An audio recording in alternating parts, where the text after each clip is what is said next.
Hi, everybody. I do hope you have a chance to watch the documentary, Is Genesis History? It's very ironic, it's non-combative in its tone. It does, I think, a great job of posing the question and providing thoughtful and reasonable answers. But as an addendum to this whole topic of origins, I wanted to speak for a few minutes and add some commentary that might be a little more pointed and hopefully give you some things to chew on. First, I want to draw your attention to two follow-up behind-the-scenes videos that were put together by the same people who made this film. They've both been uploaded to the Refuge YouTube page and are listed under the Film and Theology playlist. I strongly encourage you to view them if you have a chance. They provide some additional insight that will prove very helpful and may answer some of the questions you might have after viewing the film. And the website for the film is very professionally put together and contains a ton of free content and downloads, and that's isgenesishistory.com. Second, I want to commend some other books to your attention. I've read all of these except one, so hopefully you'll indulge my opinions and recommendations. First, a couple books that don't specifically defend biblical creation, but deal significant wounds to naturalistic evolution. Darwin's Black Box by Michael Behe introduced a concept called irreducible complexity. Behe is a biochemist, and the title of his book comes from the fact that Darwin, in his time, was unable to see the microcellular evidence that powerfully challenges his theory. Behe describes irreducible complexity as, quote, a single system which is composed of several interacting parts that contribute to the basic function, and where the removal of any one of the parts causes the system to effectively stop functioning. Using mundane items like mousetraps as analogies for the sophisticated and synchronized working parts of cells, Behe makes a persuasive case that Darwinian evolution is simply unable to account for how such complex and interwoven functionality could arise. The one book that I haven't read is Jonathan Wells' Icons of Evolution. But I've spent a couple hours listening to his presentations, and I'm familiar with the content. The publisher's blurb is a fair summary. It goes like this. How would you react if told that you and your children have been lied to in science lessons at school and at university? Yet this is exactly what has been happening for decades, as Icons of Evolution demonstrates. The author, a Berkeley PhD in biology, is not a creationist, but his book describes many serious misrepresentations of facts commonly found in biology textbooks, which are used to perpetuate belief in evolution. The main part of the book describes 10 of these icons, devoting one chapter to each, and shows what is wrong with them in the light of published scientific evidence. The chapters are all fairly brief, and each is divided into short sections to make the material easier to assimilate. The author's thesis is amply documented with 71 pages of research notes at the end of the book. I should note that Wells has a new follow-up book called Zombie Science, in which he documents that even as recently as this year, there are many textbooks which still insist on publishing long discredited information. Claims and examples of evolution, such as the Miller-Urey experiment, Haeckel's embryos, and peppered moths. Behe and Wells's books may be the best short-term inoculation for Christian students headed for high school or college. At the very least, they help mitigate the fire hose of unfiltered Darwinism that many students will face. So while again, these don't necessarily show why creationism is true, they do provide great reasons to not swallow indiscriminately what your professor or textbook is alleging. Douglas Kelly has written a great book that was very helpful to me, and in fact it was decisive for theologian R.C. Sproul in moving him from a framework hypothesis to a literal six-day creation perspective. It's called Creation and Change. Vern Poythress is a professor at Westminster Theological Seminary whose expertise ranges from higher mathematics to New Testament interpretation. His book, Redeeming Science, is a wonderful look at this whole subject broadly. He doesn't land precisely where I do, but is very articulate and thoughtful as he engages those with whom he disagrees. And he's faithful to honor Scripture. Darwin and the Darwinian Revolution is an excellent volume written in 1959 by highly respected and erudite historian Gertrude Himmelfarb, born in 1922 and still alive, by the way. She is critical of Darwin and Darwinism, but not unfair. I can't recommend it highly enough if you're only going to read one volume about the man whose life and thinking has altered the course of history. And the fact that she wrote it when Darwinism was still enjoying almost universal ascendancy makes her objectivity and courage all the more laudable.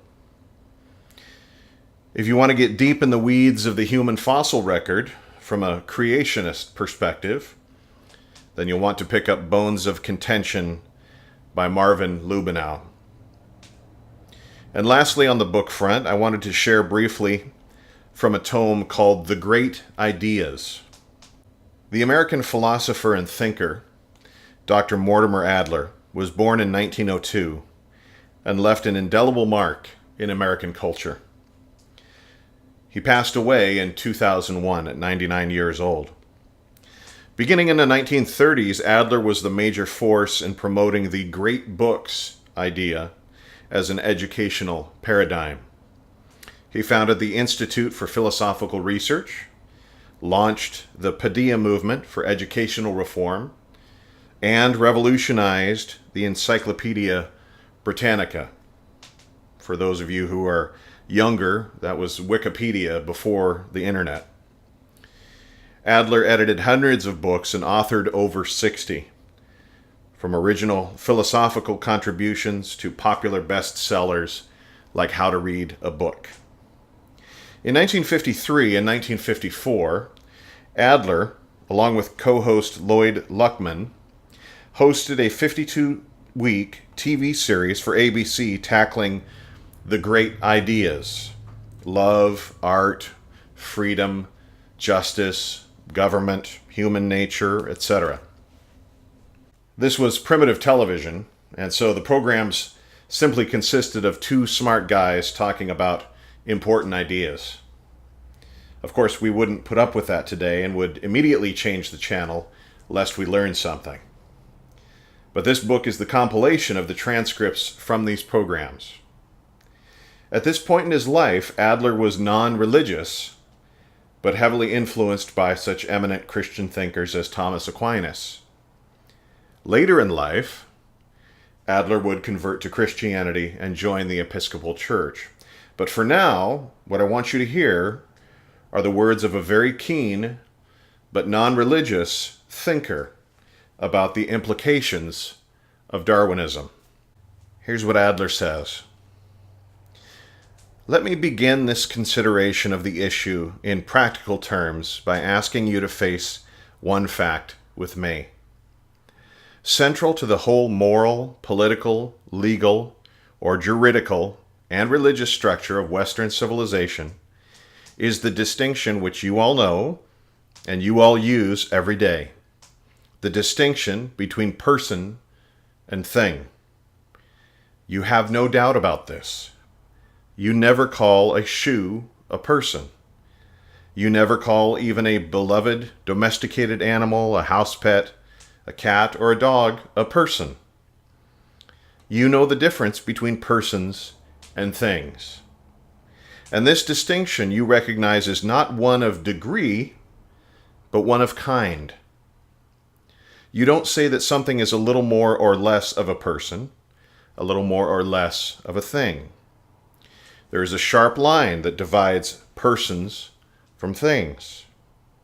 Now, this distinction between person and thing is identical with the distinction between man as a rational animal, distinct in kind, not degree, from all other animals and brutes.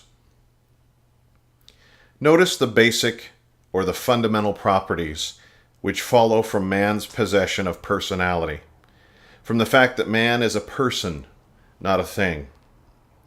If man were not a person, he would not have special dignity or special status, social or political status in the world. Things do not have this dignity. Things do not have this status. Moreover, all the rights and liberties we demand for human beings, their natural and legal rights, their natural and legal liberties, these belong to human beings as persons. They do not belong to things. Only persons have moral responsibility. We do not hold things morally responsible. And personality is the essence of human equality and of man's superiority to other animals. Let me spend a moment more on this last point, Adler says.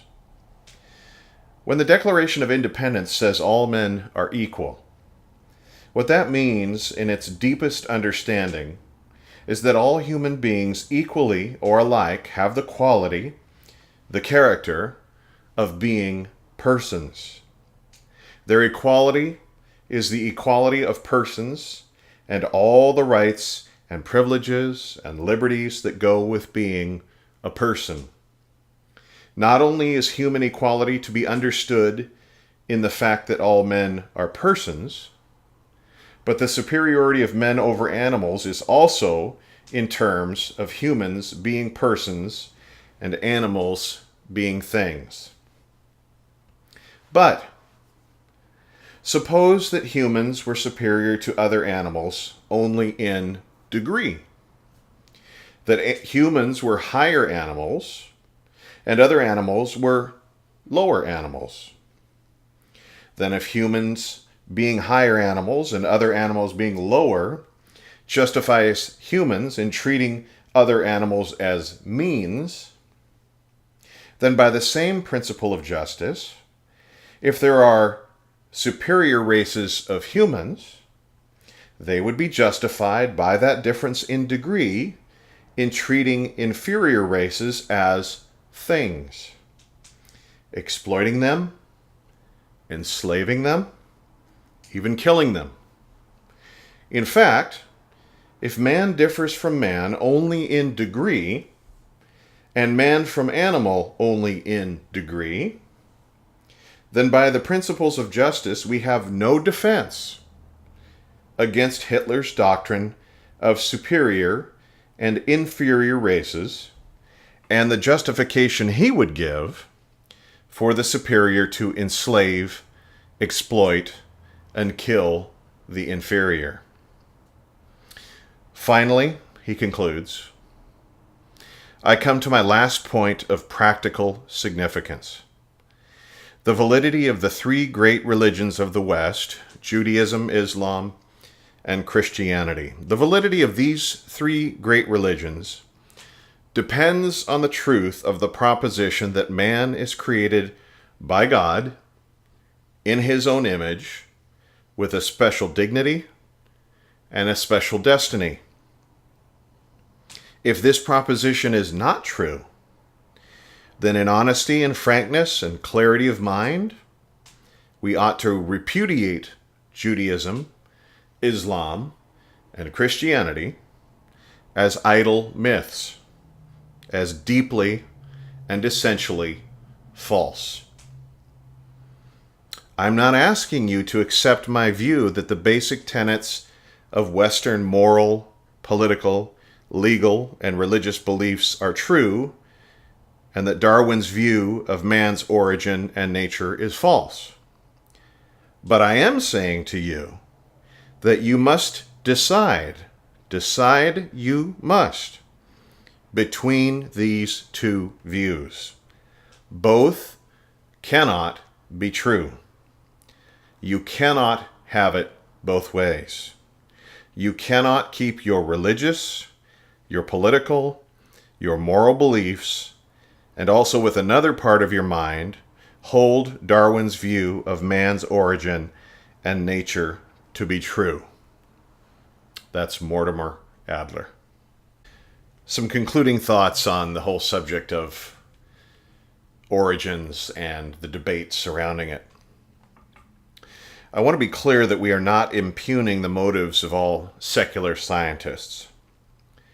As Christians, we know we can struggle with mixed motivations for our actions, and we know the same is true of non-Christians. There are paleontologists who are aware of the weakness of evolutionary evidence, but are dead set in opposition to God and to creation. There are pastors who have taken no time to look into the issue, even though they might embrace creation as history. They're bellicose, they're mean-spirited, and they lack gentleness and respect. We recognize it runs the gamut. When I was young, I used to struggle with the knowledge of how many people are in scientific fields of study and research that at least have some relation to or some dependence on the theory of evolution. But I began to realize that you can have wide swaths of people dedicated to both generalized and specialized knowledge in areas that other groups of people think is a waste of time and based on inaccuracies and falsehoods. That doesn't technically prove anything one way or the other.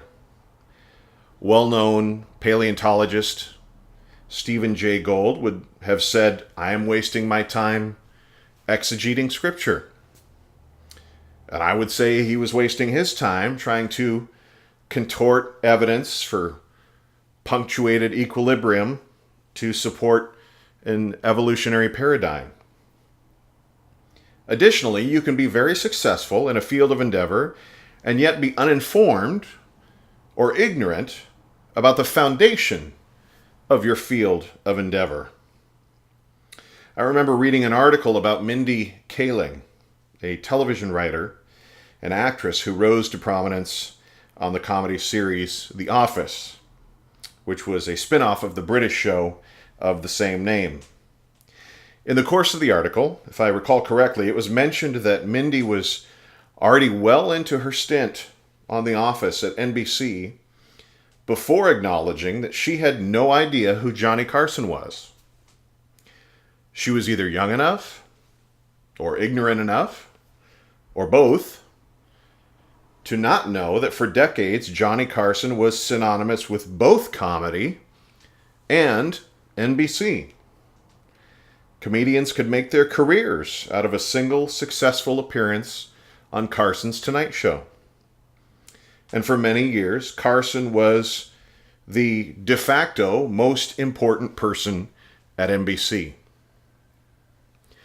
Kaling was confessedly ignorant of this historical and foundational information, and yet she was obviously able to navigate life in comedy at NBC and meet with success despite that. In the same way, there are doubtless many scientists who might have ignorance about the foundational strengths or weaknesses or changing paradigms of their chosen vocation. And yet they still perform work that in its own way, or in certain specializations, is valuable and recognized. Medical advances, plant and animal genetic research, astronomical discoveries, all these may occur with the assumption of naturalistic evolution undergirding them. But flip the paradigm, and there's no reason these advances could not happen in the context of a creationist understanding of the universe. They would simply be explained in the light of a different foundational context. Vaccines work remarkably well, regardless of whether the physician and or patient hold to God-centered or evolution-centered understanding of origins. Finally, a note on evolution as a compelling story. Part of the attraction of naturalistic evolution is twofold. First, it functionally removes God out of the picture. You can keep him there if you like, but logically there's not really a great reason to, if you accept the full naturalistic paradigm. As Richard Dawkins said, Darwinism allowed him to become an intellectually fulfilled atheist. Second, the evolutionary paradigm is a wax nose of sorts that can continually change its shape while also conflating historical science with operational science. Operational science is how we got the cotton gin, hydroelectric dams, the internal combustion engine, and iPhones. Historical science is a much more subjective affair and is necessarily deeply influenced by preferences and presuppositions. As historical science, the theory of evolution as expressed by Darwin was a masterstroke because it created a plausible just so story for all animal and plant life, and eventually was broadened by others to include everything in the universe, both animate and inanimate. Now, the story of evolution contains evidentiary gaps, significant ones. But here's the magic. When confronted with those gaps, Darwinism allows you to postulate what you don't know in terms of stories. Stories that are likely or compelling to you. In other words, Darwinism provided a framework so that in every nature documentary, you will hear the narrator confidently assert in his British accent, because British people sound smarter, that the cockatoo obviously evolved in such and such a way so that this or that attribute became prominent or necessary. At the same time, there are many voices from within the Darwinist camp, even prominent voices, who have pointed out concerns about the models and theories and mechanisms of evolution. Although, in general, academia puts forward a united front regarding Darwinism, these internal struggles are serious and they're real. Let me share a few quotes from evolutionists that might surprise you. Remember, these are from evolutionists. R.H. Rastel. It cannot be denied that from a strictly philosophical standpoint, geologists are arguing in a circle. The succession of organisms has been determined by a study of their remains embedded in the rocks, and the relative ages of the rocks are determined by the remains of organisms they contain. Colin Tudge. All that paleoanthropologists have to show for more than 100 years of digging are remains from fewer than 2,000 of our ancestors. They have used this assortment of jawbones, teeth, and fossilized scraps, together with molecular evidence from living species, to piece together a line of human descent going back 5 to 8 million years, when humans and chimpanzees diverged from a common ancestor. David Pilbeam. Virtually all our theories about human origins were relatively unconstrained by fossil data. The theories are fossil-free, or in some cases, even fossil-proof. Greg Pesley. One of the most frequent objections against the theory of natural selection is that it is a sophisticated tautology. Most evolutionary biologists seem unconcerned about that charge and only make a token effort to explain the tautology away. The remainder will simply concede the fact. For them, natural selection is a tautology which states a heretofore unrecognized relation. The fittest, defined as those who will leave the most offspring, will leave the most offspring. What is most unsettling is that some evolutionary biologists have no qualms about proposing tautologies as explanations. One would immediately reject any lexicographer who tried to define a word by the same word, or a thinker who merely restated his proposition, or any other instance of gross redundancy. Yet no one seems scandalized that men of science should be satisfied with a major principle which is no more than a tautology. Until there is a successful resolution to this problem, as well as most of the others already mentioned, the theory of natural selection can never be seriously scientific. And lastly, I quote from Paul Ehrlich. Our theory of evolution has become one which cannot be refuted by any possible observations. Every conceivable observation can be fitted into it. It is thus outside of empirical science, but not necessarily false. No one can think of ways in which to test it.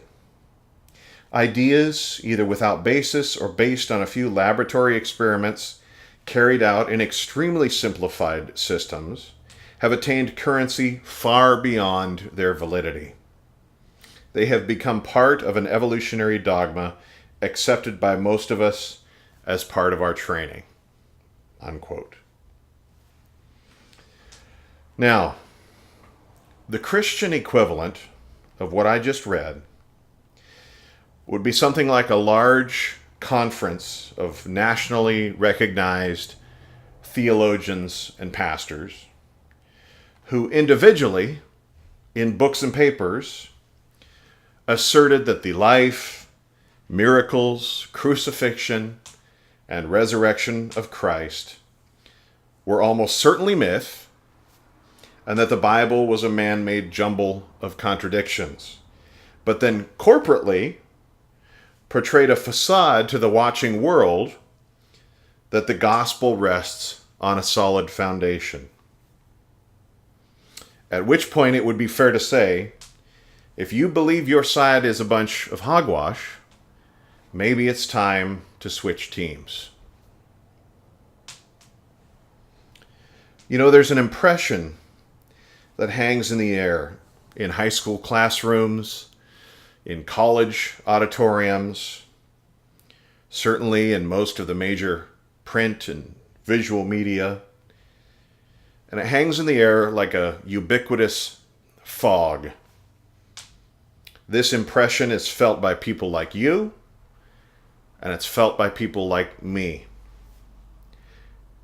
And the impression is this, that we have to believe what evolution proponents assert today in total, or we are fools and backward religious zealots.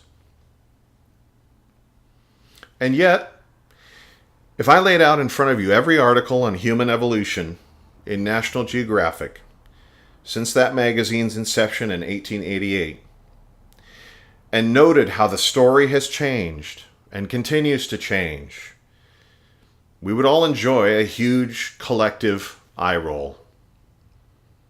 By the way, the next time you read one of those articles, please take a pen or a highlighter and underline every equivocation.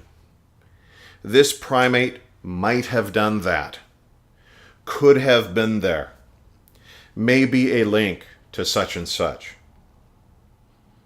Usually by the end of the article, all the possible factual conclusions have died the death of 1,000 equivocations. Even as recently as this week, Albert Mohler reported in his daily briefing podcast that there is a fresh revision in the narrative as reported by the Los Angeles Times. The one thing that seems to never change about evolutionary accounts of our origins is that evolutionary accounts of our origins are always changing. On the other hand, your elders believe that it is safe, defensible, and reasonable to faithfully hold what the people of God have held almost universally for millennia until the 19th century, until the assumptions of uniformitarianism and deep time began to hold sway among scientists. And we're confident that what we believe is also what the Apostle Paul asserted, which is also what Christ asserted, which is also what Moses asserted in Exodus and Genesis. Are there challenges and nuances and areas of discovery for those of us who take Genesis as written? Should our confidence be marked by humility? Absolutely. But like my kids have heard me say many times, while it's theoretically possible that some esoteric or gymnastic interpretation of the Genesis account may end up being true, when I get to heaven, I doubt that I'm going to be scolded by my Savior for taking his word at face value. The greater danger, it seems to me, lies in unreflective capitulation to a paradigm that, while it enjoys widespread assent for the time being, acts as a wrecking ball to orthodox biblical interpretation, orthodox theology, and minimizes or jettisons altogether our Creator God's role in his creation.